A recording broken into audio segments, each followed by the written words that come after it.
سبيل الدموع سبيل مريح تنهد يا صاحي كي تستريح. بسم الله الرحمن الرحيم.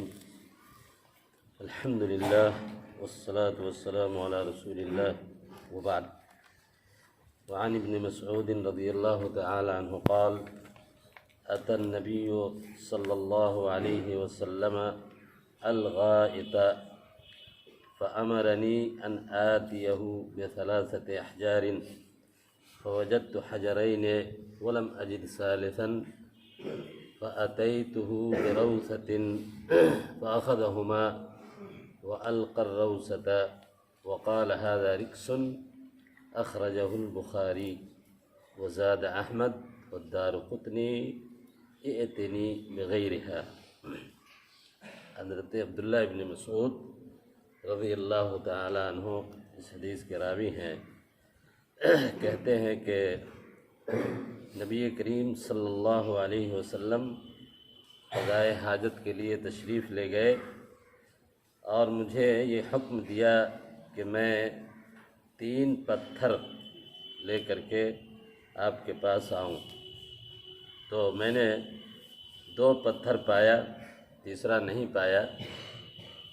تو میں نے کیا کیا، اس کی جگہ پہ، تیسرے پتھر کی جگہ پہ ایک گوبر، روثا، گوبر جو گدھے کا وہ گوبر تھا، جیسا کہ صحیح ابن خزیمہ میں اس کی وضاحت ہے اس حدیث کے حوالے سے. تو میں نے وہ لے لیا. نبی کریم صلی اللہ علیہ وسلم نے دونوں پتھر تو اپنے پاس رکھ لیا، لیکن گوبر کو آپ نے پھینک دیا اور یہ فرمایا کہ ھذا رکس، یہ ناپاک ہے، اس سے استنجا کرنا صحیح نہیں ہے. یہ حدیث صحیح بخاری کی ہے.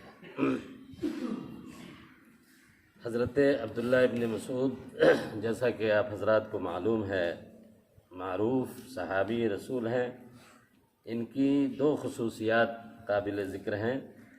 پہلی کہ یہ السابقون الاولون میں ان کا شمار ہوتا ہے. قرآن مجید میں اللہ رب العالمین نے جن لوگوں کے بارے میں کہا کہ السابقون الاولون من المہاجرین والانصار، ان میں حضرت عبداللہ ابن مسعود رضی اللہ تعالیٰ عنہ شامل ہیں.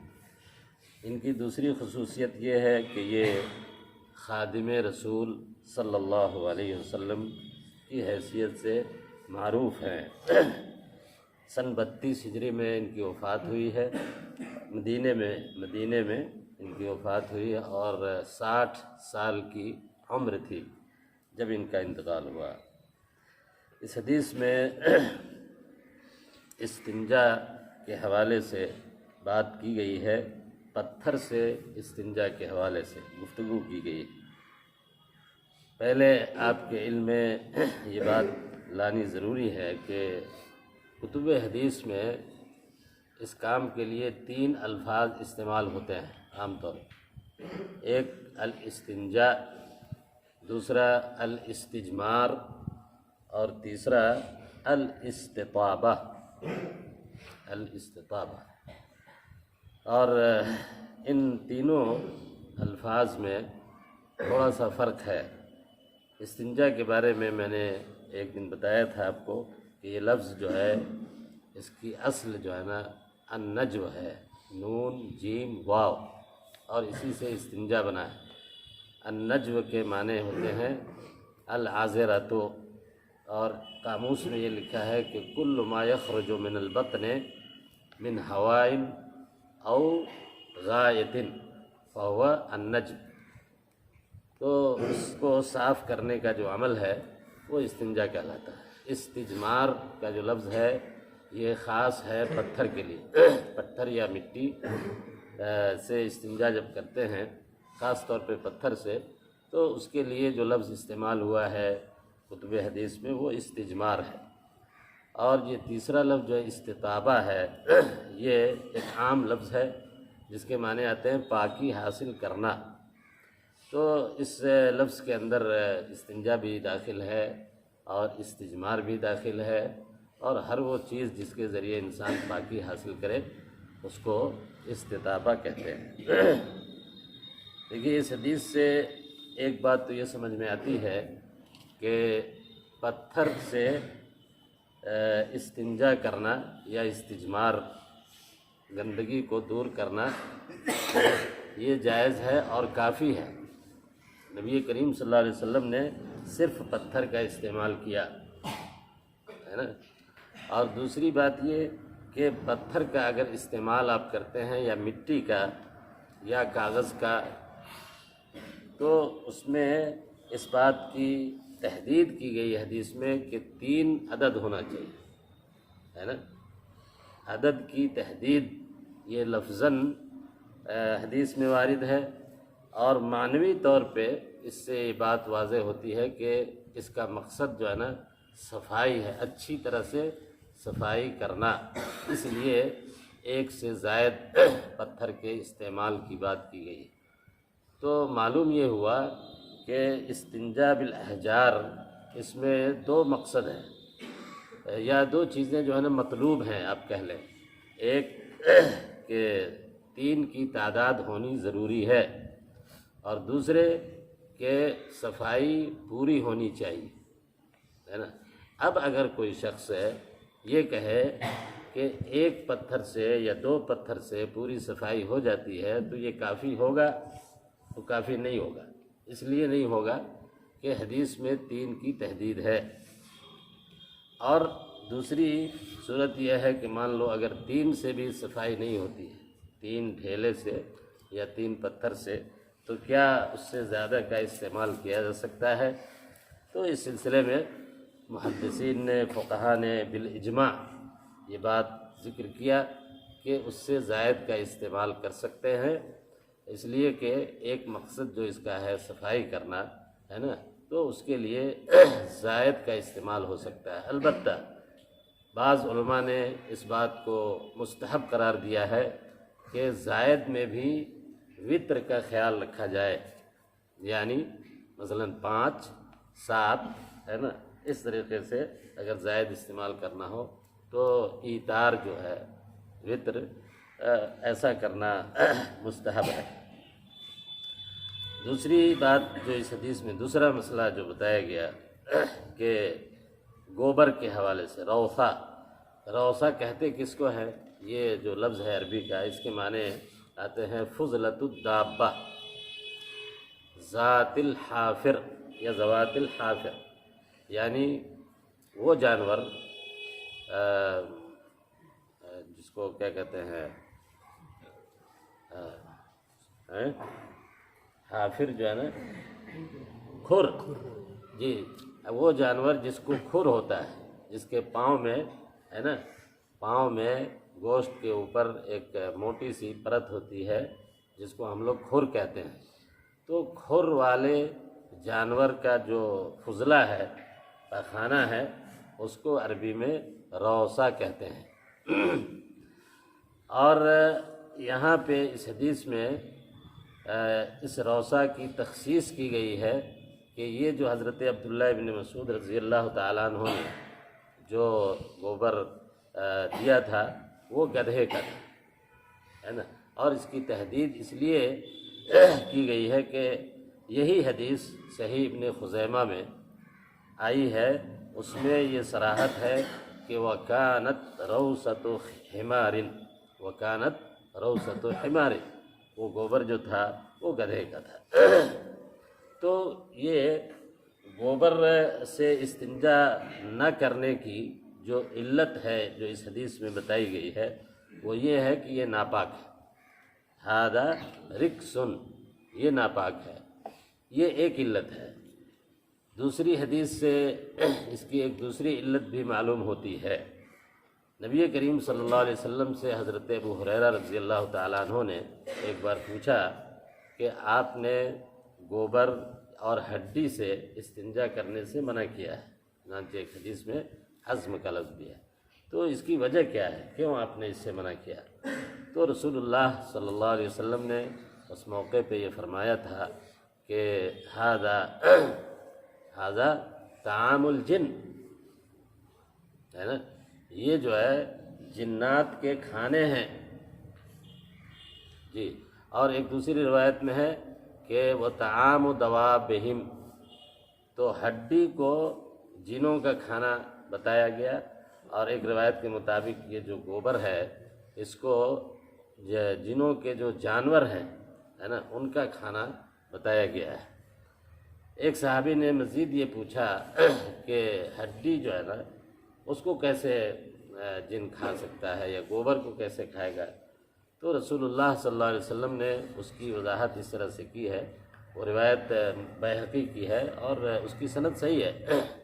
اس میں یہ ذکر ہے کہ ایک وفد جنوں کا ایک وفد نبی صلی اللہ علیہ وسلم کے پاس آیا اور اس نے آپ سے پوچھا کہ ہمارے کھانے کا زاد کے سلسلے میں ہمارے آپ کچھ بتائیے۔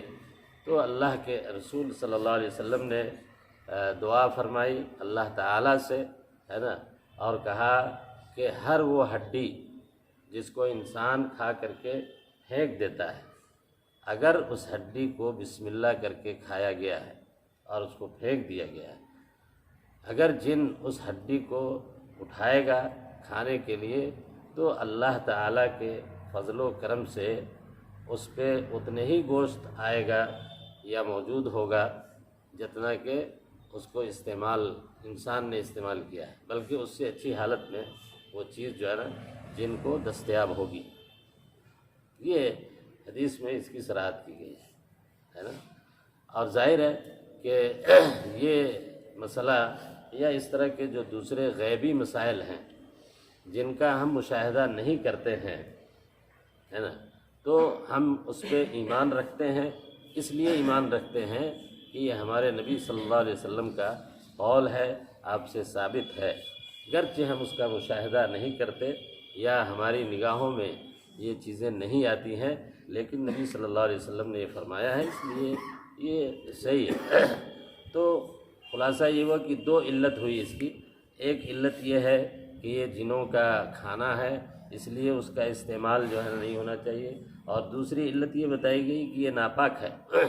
ناپاکی کا جو مسئلہ ہے جہاں تک، تو روثہ جو ہے اگر یہ تو ایک عام لفظ ہے، اور جیسے میں نے بتایا کہ ہر کھر والے جانور کے گوبر کو عربی میں روثہ کہتے ہیں، تو اس اعتبار سے یہ مسئلہ قابل توجہ ہے کہ معقول اللحم جانور جو ہے، مثال کے طور پہ گائے ہے، بیل ہے، بھینس ہے، یہ سب جو ہے نا کھر والے جانور ہیں ہے نا، تو ان کا جو گوبر ہے کیا وہ پاک ہے؟ یہ ناپاک ہے، جیسا کہ اس حدیث میں کہا گیا کہ ھذا رکسن ہے نا۔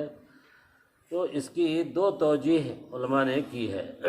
پہلی توجیہ تو یہ کی کہ یہ جو ناپاکی کا حکم اس حدیث میں بیان کیا گیا ہے یہ خاص ہے اس گدھے کے گوبر کے ساتھ ہے نا، اور یہ اس کی دلیل یہ ہے جیسا میں نے بتایا کہ صحیح ابن خزیمہ میں یہ صراحت ہے، تو نبی صلی اللہ علیہ وسلم نے اس کو جو ناپاک قرار دیا اس اعتبار سے کہا کہ ان کے سامنے جو گوبر تھا وہ ایک ناپاک جانور یعنی گھریلو گدھے کا گوبر تھا، اس لیے، اور ناپاک جانور کا گوبر ناپاک ہے۔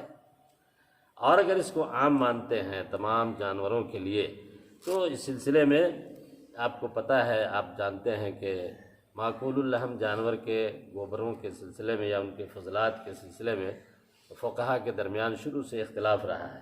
حنفیہ اور شافعیہ یہ دونوں اس کو ناپاک مانتے ہیں، نجس مانتے ہیں۔ حنفیہ کے نزدیک کسی بھی جانور کا پیشاب یا پاخانہ جو ہے ناپاک ہے۔ اس کے مقابل میں حنابلہ اور مالکیہ یہ دونوں ہر معقول اللحم جانور کے فضلات کو، اس کے گوبر کو، پیشاب کو، پاخانے کو پاک مانتے ہیں، پاک کہتے ہیں، اور دلیل سے یہی بات راجح ہے۔ علامہ امام ابن تیمیہ رحمۃ اللہ علیہ نے اپنی کتاب فتاویٰ میں بڑی تفصیل کے ساتھ اور متعدد دلائل سے اس بات کو ثابت کیا ہے کہ معقول اللحم جانور کا فضلہ جو ہے پاک ہے، اور اس کے لیے ایک مشہور دلیل، بڑی مشہور دلیل ہے، بخاری کی حدیث ہے، وہ اورینا کا واقعہ ہے نا. کچھ لوگ آئے تھے قبیلہ اورینا سے مدینے میں، وہ بیمار ہو گئے، تو ان کو نبی صلی اللہ علیہ وسلم نے دوا ان کی تجویز کی کہ آپ چلے جاؤ مدینے سے باہر، اور وہاں پہ اونٹ ہے، جانور وہاں رہتے ہیں، صدقہ کے اونٹ تھے، وہاں پہ جو ہے نا تم اس کا پیشاب پیو، ہے نا. چنانچہ حدیث میں یہ بھی ہے کہ وہ لوگ ٹھیک ہو گئے، ہے نا. تو اونٹ جو ہے معقول الحم جانور ہے، تو اس کے پیشاب کو پینے کی اجازت نبی کریم صلی اللہ علیہ وسلم نے دی ہے. اور ہم اس کا مشاہدہ کرتے ہیں، بھئی ہم لوگ جو ہے نا دیکھتے ہیں نا کہ اپنے یہاں آج کل تو خیر وہ زمانہ ختم ہو گیا، پہلے جو ہے یہ جو ہے دھان ہے، یہ گندم ہے نا، تو اس کو کسان جو ہے نا کاٹ کر کے اور اس کی دونی کرتے تھے، ہے نا، اور بیل سے کرتے تھے، گائے بیل سے، تو وہ دن بھر اس پہ پیشاب کرتا تھا، پیخانہ کرتا تھا، ہے نا. اور اسی غلے کو، اسی پوال کو اور اسی چیز کو سارے لوگ، تو کبھی کسی نے یہ نہیں پوچھا کہ بھائی اس پہ پیشاب کر دیا، اس نے پیخانہ کر دیا تو اس لیے ناپاک ہو گیا، ہے نا. یہ عام دیہاتی بھی اس چیز کو سمجھتا ہے کہ بھئی یہ جو ہے نا پاک ہے نا. تو اس لیے عملی طور پہ، تطبیقی طور پہ اور دلائل کی روشنی، ہے نا، یہ بات صحیح ہے کہ معقول الحم جانور کا پیشاب اور پیخانہ جو ہے نا پاک ہوتا ہے. بہرحال اس حدیث میں نبی کریم صلی اللہ علیہ وسلم نے طہارت کا جو طریقہ بتایا ہے 3 پتھروں کے استعمال کا، اس سے یہ بات بھی سمجھ میں آتی ہے کہ بغیر پانی کے استعمال کیے ہوئے، صرف اگر پتھر پہ کوئی اکتفا کرے، مٹی پہ اکتفا کرے تو بھی یہ کافی ہے، اور یہ طہارت مانی جائے گی، اور یہ طہارت ہر چیز کے لیے کافی ہوگی، نماز کے لیے بھی اور تمام عبادات کے لیے کافی مانی جائے گی. اور آخری بات ایک یہ ہے اس سلسلے میں کہ بعض فقہا نے یہ نقطہ بھی بیان کیا ہے کہ اگر مان لو کسی انسان کے پاس کوئی ایسی جگہ پہ ہے جہاں پہ اینٹ یا پتھر کا بڑا سا ٹکڑا اس کو دستیاب ہے، 3 دستیاب نہیں ہے، تو اگر پتھر یا اینٹ یا مٹی یا اس طرح کی کوئی چیز اگر بڑے سائز کی ہے اور اس کو 3 حصے سے، 3 جہت سے ایک ہی پتھر کو تینوں جہت کو اگر استعمال کر لیتا ہے پخانہ صاف کرنے کے لیے، ہے نا، تو یہ جو ہے نا اس کے لیے کافی ہوگا. اس لیے کہ جو تحدید ہے 3 پتھر کی، تو اس سے مراد یہ ہے جیسے میں نے بتایا، ایک تو صفائی اور 3 بار کا استعمال. اور اسی سلسلے میں یہ بات بھی آپ کے ذہن میں رہنی چاہیے کہ عام طور پہ احادیث میں غائط کے لیے یعنی پیخانے کے لیے یا قضاء حاجت کے لیے جو استنجا کی بات کہی گئی ہے، استجمار کی بات کہی گئی ہے، تو 3 پتھروں کا ذکر ہے. اور آپ کو معلوم ہے کہ جب آدمی قضاء حاجت کرتا ہے تو پیشاب بھی کرتا ہے نا جی، دونوں ایک دوسرے کے لیے لازم ملزوم ہیں. تو یہ پتھر جو ہے 3، یہ قضاء حاجت یعنی کیا کہتے ہیں اس کو، پخانے کی صفائی کے لیے تو ہے 3، اب پیشاب کے لیے مطلب کیا استعمال کرے گا. تو اس سلسلے میں ایک روایت مسند احمد کے اندر آتی ہے جس میں یہ ذکر ہے کہ 6 پتھروں کا استعمال ہوگا، 3 پیشاب کے لیے اور 3 پخانے کے لیے، ہے نا. لیکن یہ روایت مسند احمد کی یہ روایت متکلم فی ہے، اور علماء نے اس بات کا تتبع کیا ہے کہ جتنی حدیثیں اس سلسلے میں نبی کریم صلی اللہ علیہ وسلم سے مروی ہیں، ابو ہریرہ کا واقعہ ہے، عبداللہ ابن مسعود کا واقعہ ہے، حضرت انس ابن مالک کا واقعہ ہے، ان تمام واقعات میں 3 ہی پتھر نبی صلی اللہ علیہ وسلم نے طلب کیے. جبکہ آپ قضاء حاجت کے لیے گئے تو اس کا مطلب یہ ہوا کہ یہ 3 پتھر ہی کافی ہیں دونوں کے لیے، ہے نا. اور اسی لیے امام صنعانی نے اور دوسرے علماء نے لکھا ہے کہ اس یعنی پیشاب کی صفائی کے لیے، ہے نا، پیشاب کے لیے 1 پتھر یا 1 مٹی کا ڈھیلا کافی ہے، اس میں 3 کی تحدید کرنا صحیح نہیں ہے. اس لیے کہ یہ 3 جو ہے عام طور پہ جو الفاظ اس کے لیے آئے ہیں یہ قضاء حاجت کے بعد کی صفائی کے لیے ہے. تو خلاصہ یہ ہوا کہ 3 پتھر سے زائد اگر استعمال کرتا ہے اور 1 پتھر ہی وہ استنجا یعنی پیشاب کو پاک کرنے کے لیے، صاف کرنے کے لیے کر لے تو وہ کافی ہوگا انشاءاللہ۔ جزاکم اللہ خیراً، وصلی اللہ تعالی علی نبینا محمد وآلہ وصحبہ وسلم۔